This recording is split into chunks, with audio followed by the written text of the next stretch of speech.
Hey everybody, it's Mr. Bostic coming at you again with another HarlleeCTLA tutorial. Um, Tonight we're gonna be pretty quick because it's pretty late and I'm pretty tired.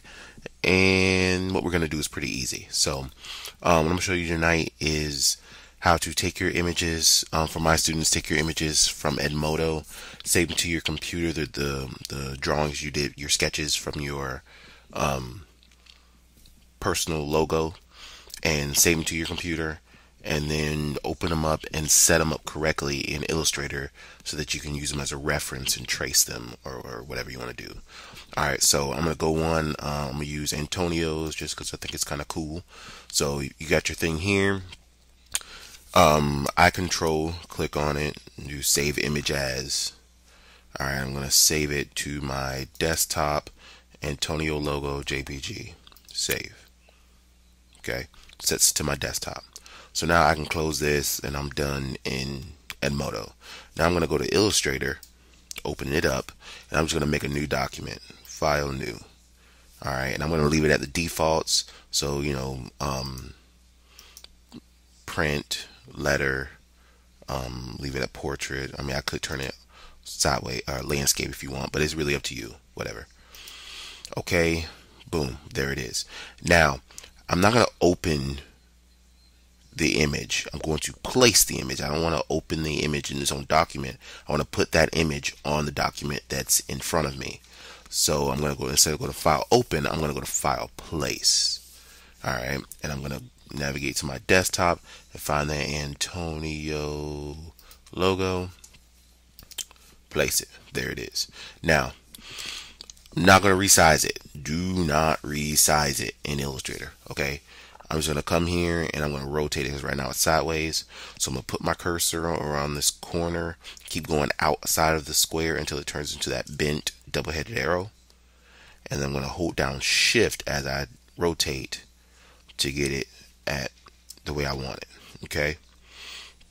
Once I've got it there, I'm basically done with that. So I'm going to look at my layers. I want to lock this layer because I don't want to be able to select this on accident and do stuff to it. So I'm just going to go to my layer 1. I have your eyeball, and that just makes it visible or not.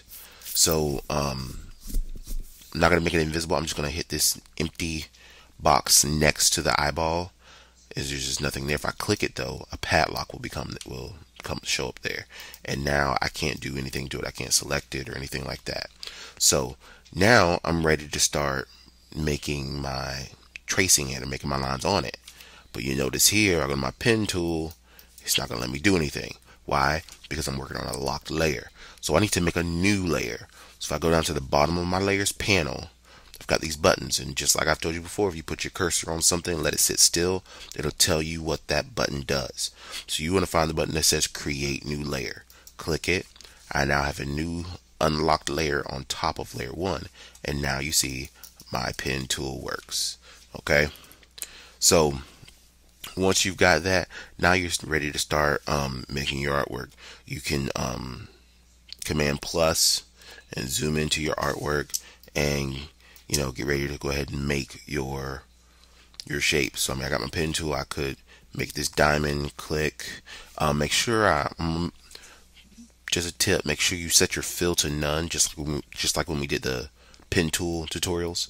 And I would set my stroke to a very bright color, something I know I'll be able to see, like a yellow or something like that.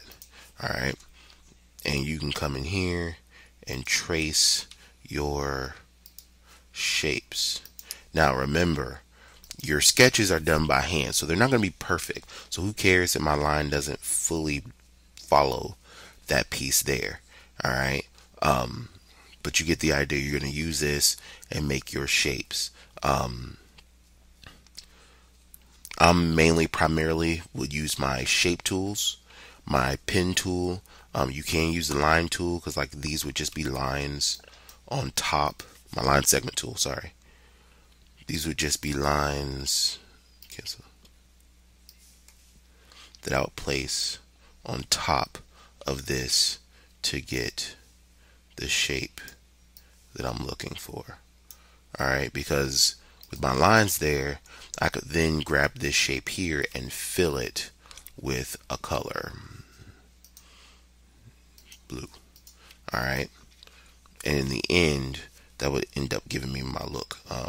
With this diamond, I'd probably actually make separate shapes, but is what it is. So now you could take here and you could hide your layer 1 and now see what your actual artwork looks like.